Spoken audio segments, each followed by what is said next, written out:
This is Larry Hatcher. This is Psych 100 General Psychology. We're up to Chapter 8, Motivation. Specifically, we're looking at Chapter 8, Module 1, Motivation, Majors, and Wages. Outline of what we'll be covering in this lecture. I'll give you an overview of the online research activity you're going to do. I will tell you what you need to know about certain statistics so you can make sense of the income statistics you're going to look up. You're actually going to use an online site to determine income for a couple of college majors that you're considering as part of your academic career. And then I'll talk about the exercise that you'll complete, which will result in a written test that you'll submit by this Sunday night. And this is page 2 of our blanked out lecture notes. Purpose of this activity, put this in context. University asks us, faculty members, to try to do something career related if possible in our courses, and therefore I like to do this exercise in my general psychology class because it's very much related to the concept of motivation, and it is also involving some career skills that will be useful to you in conducting research on possible careers for yourself, both at now and at points in the future. I will introduce the concept of motivation. What is motivation in general? I'll talk a little bit about the role that money might play in motivating you personally. And let's start with that definition. Motivation can be defined as a condition or state that energizes and directs an organism's actions. I took that directly from our Ettinger textbook. Motivation is a general term that applies to the behavior of humans as well as non-human animals.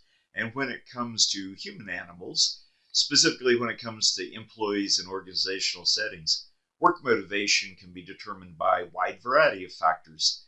Things like the intrinsic nature of the work itself. Are you highly motivated at your job because you like the nature of the work you're doing? Motivation can be increased by the social climate in which you work.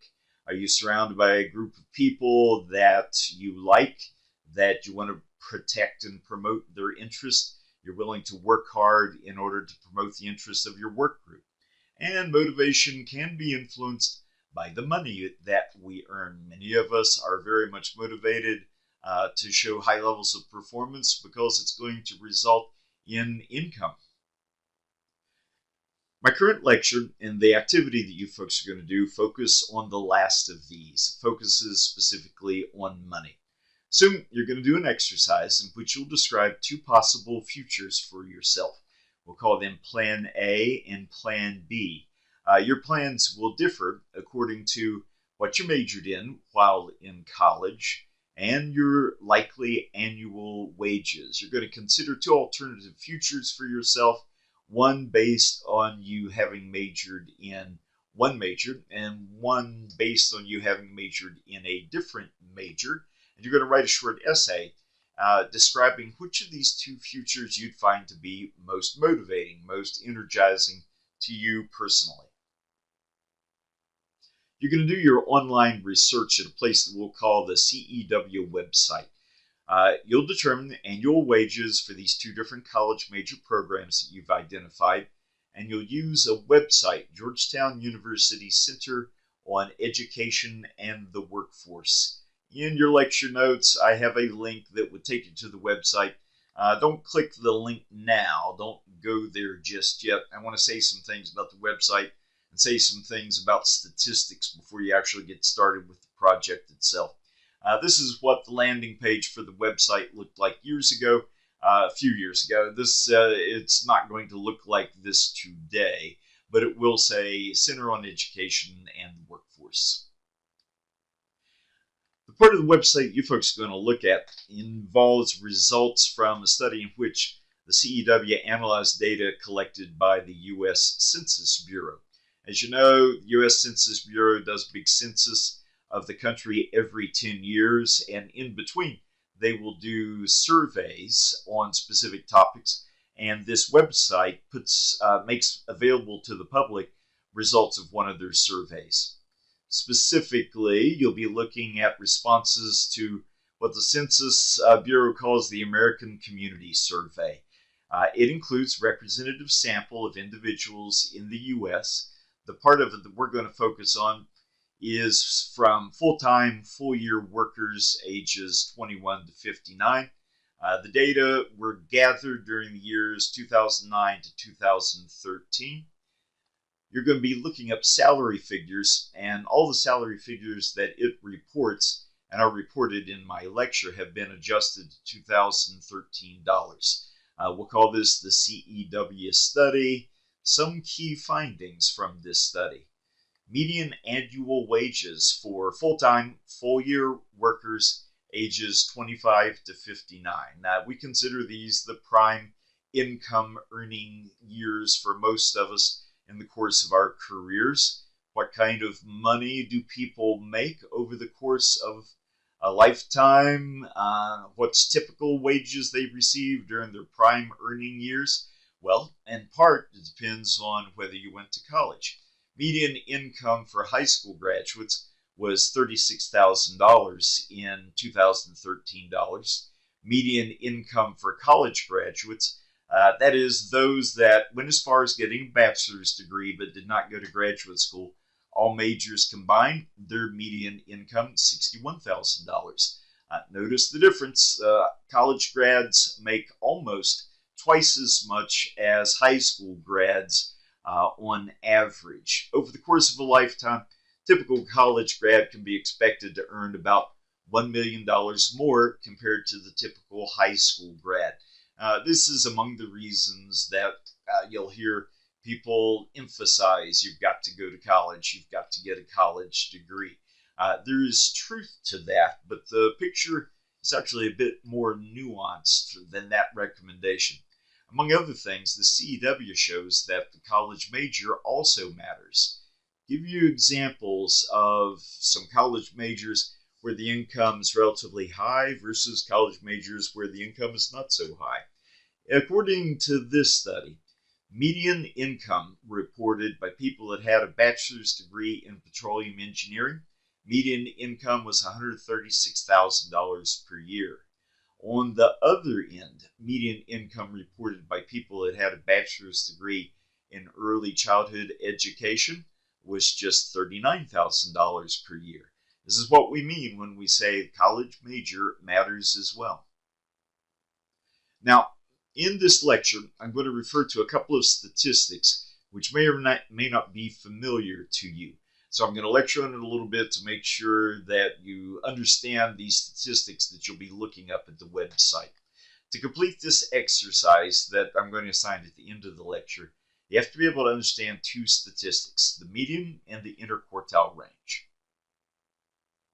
For example, for high school grads, the CEW study reports their median income is $36,000 per year, and the interquartile range for this group extended from $26,000 to $52,000 per year. What exactly does that mean? Let's start with the median. If you're familiar with either of these statistics, you're more likely to be familiar with the median. The median is the score that separates the top 50% of observations in a distribution from the bottom 50%. In other words, the median is the score that's at the 50th percentile. That language might sound familiar to you. You took the ACT test and your counselor told you that you scored at the 70th percentile on the English subtest, for example. That's the concept, but the median is always the 50th percentile. If your wages are at the 50th percentile, it indicates you're making more money than 50% of the people being studied, 50% of the people in that sample. Below is a figure that illustrates distribution of annual income in dollars for high school grads and only high school grads. This is not the distribution of everybody. Let's imagine this is the distribution of just high school grads. We're plotting annual income here on the horizontal axis. Down here we plot the people who earn $0 per year. And up here, we're plotting people that earn many dollars per year.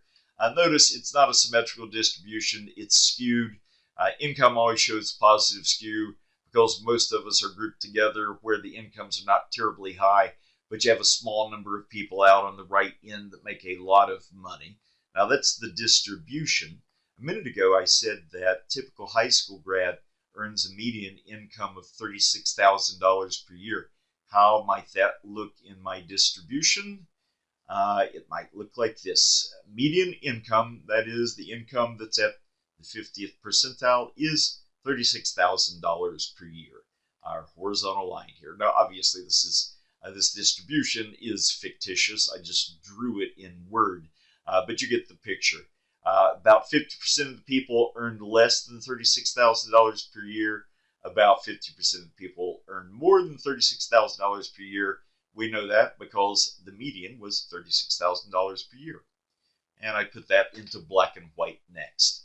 About half the people in the above distribution earn less than $36,000 per year, and about half earn more.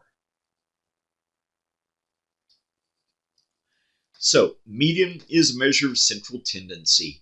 It gives us a sense of what the typical score in a distribution was. Most of your life you focused on the mean as a measure of central tendency, but when it comes to reporting income, it's more common to report the median, the score that separates the bottom from the half, 50% of the distribution. So that's the median. Let's move on to another statistic, one that you may be less familiar with, and it is the interquartile range, which we'll abbreviate IQR. Interquartile range is a measure of variability. Now, before we get into the details of it, well, let's say this first. Interquartile range indicates the extent to which scores in a distribution are spread out. For example, let's imagine you were thinking about going into an occupation where the survey that you're about to look at indicates median income is $39,000 per year. That means it's most likely that you'll earn $39,000 per year. But obviously not everybody's going to earn about that much. Are the incomes concentrated such that everybody earns $39,000 or something very close to $39,000 per year? Or are the incomes greatly spread out where a lot of people earn $5,000 per year and some people earn $1 million per year? You need to know to what extent the scores are spread out so that you know how likely it is that you're likely to arrive at that median.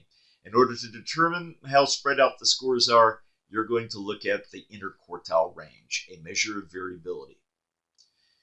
Now, interquartile range is a measure of variability that extends from the score that's at the 25th percentile to the score that's at the 75th percentile. And the meaning of 25th percentile, 75th percentile is analogous to the meaning of 50th percentile. Specifically, if your income is at the 25th percentile, it indicates that you're making more money than 25% of the people in the distribution. Now, that's probably bad news for you. If you're only making more money than 25% of the people in the distribution, then 75% of the people must be making more than you. It would be bad to be at the 25th percentile. On the other hand, if you find out that your income is at the 75th percentile, it means you're making more money than 75% of the people in the distribution. And that's a good thing. You're making more money than 75% of them. Only 25% of them are making more money than you. We're going to use these two endpoints as our interquartile range. The CEW study indicated that the interquartile range for annual wages of high school grads extended from $26,000 per year to $52,000 per year. And I illustrate this interquartile range in the figure below. Interquartile range extends from $26,000 to $52,000 per year. So that's about how spread out the scores are.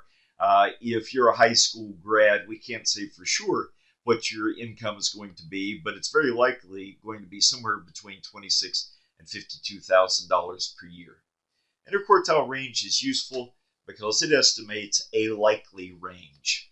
It tells us in this case that about half of the high school grads can be expected to make an income somewhere between $26,000 per year and $52,000 per year. Oh, wait a minute. Why do you say that? How do you know that about half of them will get an income between 26 and 52? Well, think about it. If this is the 25th percentile and this is the 75th percentile, 75 minus 25 is equal to 50. 75 minus 25 is equal to 50%. So this area here represents the middle 50% of the distribution. 50% of the high school grads earn somewhere between $26,000 and $52,000 per year. That's what the interquartile range tells us. I am on page 12 now, toward the top of page 12. When you look up incomes for different majors, the website is going to give you all three statistics, the median and the two boundaries of the interquartile range. Let's do that for high school grads. Combining the median with the interquartile range for high school grads results in the following figure. CEW study tells us for high school grads, median income was $36,000 per year, and the interquartile range extended from 26 to 52. So you're most likely to make 36, and if you don't make exactly 36, there's a real good chance you will earn somewhere between $26,000 and $52,000 per year. Now, that is high school grads, but that's not you, right? Determining income for college majors. What about you? What annual income are you likely to make? And now, how much income you're likely to make is going to be one purpose of this exercise. The other part of this exercise ties all of this back to the subject of this chapter, motivation. How much money are you likely to make if you continue on the course that you now have in mind? And how much will this motivate you? How much would income along these lines motivate you? Would you be more motivated if you majored in something else? Or are you primarily motivated by things other than money? To find out, you're going to learn how to use this data tool. It's available at the CEW website. To go to the web page, you'll control-click this. Now, once again, don't do it now. I want to go through my lecture first, and then when I'm done with my lecture, you can come back to this point. In your document, this should be a live link, and you should be able to control-click it and go to the website. But let's wait and do that when I'm done with my lecture. Then you can back up and do it. For what it's worth, if this link does not work, you can also go to the place you need to be just by going to the website for the CEW outfit in general, and then exploring your way around and finding the specific page of the website you need. This is the URL for the website in general. Once you're at the website in general, if you don't go directly to the page and you've got to navigate your way there, select Resource Library and then Reports. In the keyword field, type the economic value of college majors. It should produce a report identified with this image. Unfortunately, CEW website has been around long enough that they've got a lot of reports there, and I found that they've got more than one report that uses this graphic. So make sure that you're at the page that is headed the economic value of college majors. That is what you're going to use. Click the title of the report, and it should open the report's web page. Once you found the web page titled The Economic Value of College Majors, you'll do the following. You'll scroll down until you see the section titled Explore the Data, and it should look like this. Now, word of warning, you probably have to maximize your browser on your computer so that you see this image. I've had some students who would minimize their browser window, and what they saw on the screen did not look like this. Typically, they say if they maximize their browser window so it totally fills their laptop screen, then it does look like this. The image that presents your entry point to the results of this CEW study that we're interested in, it should look something like this. It has a heading that says Explore Majors by Group. And we have a map of the United States that says Explore Earnings by State. Let's assume that you are thinking about majoring in early childhood education, and you're going to do a little research on that major. How much money are you likely to make if you major in early childhood education? There's several ways that you can use this data tool to find out. Here, I'm going to focus on one specific approach, which will probably be right for most of you. Here, we'll focus on the approach that produces national level statistics for the entire United States, not just for a specific state. To use this approach, you'll go to the section headed Explore Majors by Group. Go to the section headed Explore Majors by Group. There, click the heading Education, because you're thinking about going into early childhood education. Click the heading Education. This produces a table in which each row provides wage information for different types of education majors. The second row is headed Early Childhood Education, as shown below. Now, let's back up just to make sure that I'm not getting too far ahead. If you're thinking about going to early childhood education, you go to this part of the web page headed Explore Majors by Group. There is an icon labeled Education. You would click the word Education, and it would produce this. I'm now on the bottom of page 16. It would produce this: national data for education majors. The first row gives information for art and music education. That's not what you want. Early childhood education, that is what you want. To the right of early childhood education, we have two error bars. This dark green bar with a dot in the middle is an error bar. And this light green bar with a dot in the middle is also an error bar. How have I labeled them? Now, these identification balloons won't appear on your screen. I added them. The top bar provides national statistics for wages earned by early childhood education majors with just a bachelor's degree, whereas the lower light green error bar provides national statistics for wages earned by early childhood education majors with a graduate degree. And now, as I often do, I put into black and white the words that I just said. Preceding figure shows that this row contains two error bars. Top error bar provides results for those that obtain just a bachelor's degree in the field. Bottom bar provides the same information for those that obtained a graduate degree. Remember, all the results provided by this tool are adjusted to 2013 dollars. Inflation would cause most incomes to be higher today. This is based on data from 10 years ago. So be aware that your wages would be likely higher today due to inflation. Now, understanding the error bars, what exactly do they mean? The error bar, I said, was the bar that had a dot in the middle of it. The dot in the middle of a given error bar provides a rough approximation of the median annual wages earned by this subgroup. The left end of the bar illustrates wages that are at the 25th percentile, and the right end of the bar illustrates wages at the 75th percentile. In other words, the length of the bar tells you the interquartile range, the values that go from the 25th percentile to the 75th percentile. Now, you can visually inspect these bars, but because it's visual inspection, the error bars will provide only rough approximations.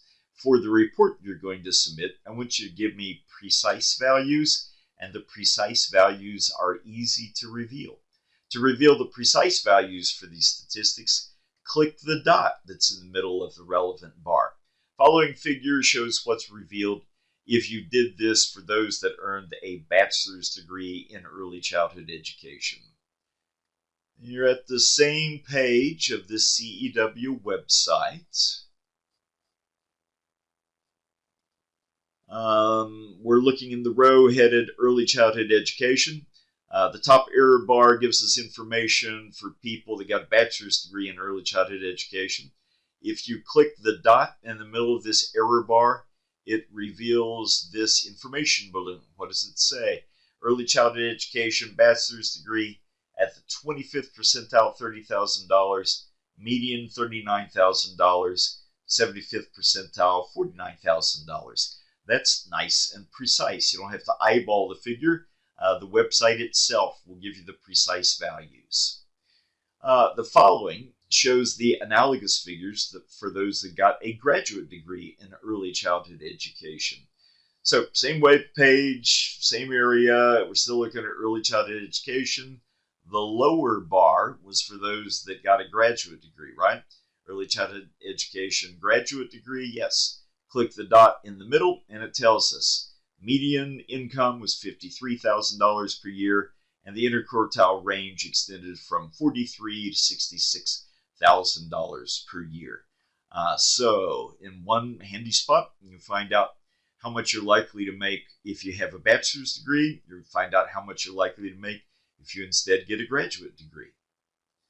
To summarize what we just saw, we saw that for those in early childhood education, those with a bachelor's degree displayed median income of $39,000 per year, while those with a graduate degree displayed a median income of $53,000 per year. So earning your graduate degree appears to increase income. This will be the case for most majors. I assume there's some majors out there where it's not the case, but this will be the case for most majors. Okay, you know something about statistics now. You know how to use the CEW website. We come to the exercise that you folks are going to perform. The exercise. Now that you know how to use the data tool, you'll use it to think about your future. This exercise consists of two parts. In part one, you use the CEW data tool to look up statistics for the annual wages that are earned by people who majored in two specific things in college. You'll call these two specific things Plan A and Plan B. Then, in part two, you'll write a short essay, and I mean a short essay, in which you explain which of these two plans would be the most motivating to you personally. This is because we're in the chapter on motivation right now. It's a good idea to skim all the following instructions before you begin work on this activity. You've been my students long enough that you know that I go into excruciating detail anytime I have you complete an activity. It usually winds up not being that complex, but I like to give you precise instructions so that nobody does the wrong thing or spends more time on the exercise than I really intended. Part one, wage statistics for the two majors. Think about two different college majors or two different degrees which might interest you. We'll call them Plan A and Plan B. For example, your Plan A might involve getting a bachelor's degree in early childhood education. Your Plan B must be different from Plan A in some way. For example, your Plan B might involve majoring in the same subject, early childhood education, but it might involve getting a graduate degree instead of a bachelor's degree. Or everything might be different in Plan B, both the major as well as the degree. Your Plan B might be, I'm going to get a graduate degree in chemical engineering. If you're completing this as an in-class or out-of-class exercise, you should open up a new document in Word or whatever word processing application you use and type your answers in that document. In that document, type all the following headings. Then keep reading because these directions continue below the headings. Feel free to copy and paste these headings if you like. One of the reasons I make my notes available to you in Word is because if you're going to create a document in Word, it's easy to just copy and paste these headings into your document. In your document, you'll have the heading Plan A, and then the subheading College Major, Degree Obtained, Bachelor's or Graduate Degree, Wages Earned at the 25th Percentile. This you'll have to get from the CEW website. Wages at the median, you get that at the CEW website. Wages at the 75th percentile, get that at the website. Below that, you'll have Plan B, and it's essentially the same information, but for some different kind of major or some different kind of degree. You'll look it up, and you'll give me the statistics, 25th percentile, median, and so forth. Once you've typed or pasted the above headings into a document, provide the relevant information next to each heading. That is, to the right of college major, provide the names of one of the college majors that might interest you. To the right of degree obtained, just type bachelor's or graduate, depending on which degree you're considering. For the remaining headings, you'll have to look up the relevant statistics using the data tool at the CEW website as described in my lecture. For example, if your Plan A involves college major in early childhood ed and you intend to get a bachelor's degree, you should use the CEW data tool to look up the annual wage statistics for people that majored in that major and got a bachelor's degree. To the right of wages at 25th percentile, you'll type the income that's at the 25th percentile according to the results provided in the CEW data tool. Do the same for the remaining two headings. You can report either national level statistics or statistics for a specific state if you choose to look up information for a specific state. Be sure to name the state if you do this. It's particularly important because I am going to double check students' work and make sure that the work they're reporting really was at the site and it's not just numbers that they made up. Warning, speaking of that thought, warning, I plan to spot check answers to verify you actually looked up medians, 25th percentile, 75th percentiles. If I see you just made up the numbers, I'll treat it as an act of academic dishonesty. So, part 1. Look up likely wages for 2 different plans for yourself. Part 2. Part 2 is your very short essay question. Earlier, we defined motivation as a condition or state that energizes, directs an organism's actions. Consider the results that you obtained above and also consider other factors that are important to use in choosing an occupation. Nature of the work itself, working conditions, family considerations, lifestyle preferences. Between Plan A and Plan B, which do you find to be the most motivating, the most energizing to you personally? Explain your reasons for this. Give me at least 4 sentences, no more than 8 sentences. Once again, give me at least 4 sentences, a maximum of 8 sentences.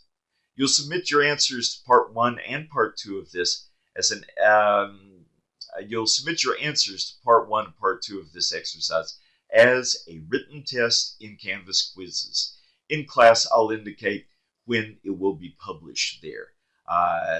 Okay, we'll leave that for announcements. Here's some additional tips for completing this exercise and the corresponding written test. Deadline for this exercise, as is the case with all my written tests, deadline is 11:59 p.m. this Sunday night.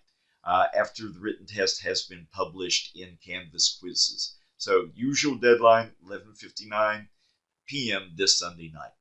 I recommend you complete this exercise as soon as it's assigned so that if you run into any technology problems, you'll have plenty of time to solve them before the deadline. This exercise requires that you use an interactive tool at the CEW website, but this tool works with both Windows and Mac, but it does not work on a cell phone. Some Mac users tell me they have to maximize their browser window, that is, make the window fill the screen for the tool to work correctly. If the online tool does not work on your computer, you can instead use a computer in an open lab at SVSU. But again, you've got to start early to find out if your computer is going to be an obstacle to you. You don't want to learn this at 11 p.m. on Sunday night. If you can't find your chosen occupation at the CEW website, you can either A, use the CEW website to find the occupation that's most similar to your occupation, or B, look up the salary for the occupation at a different website.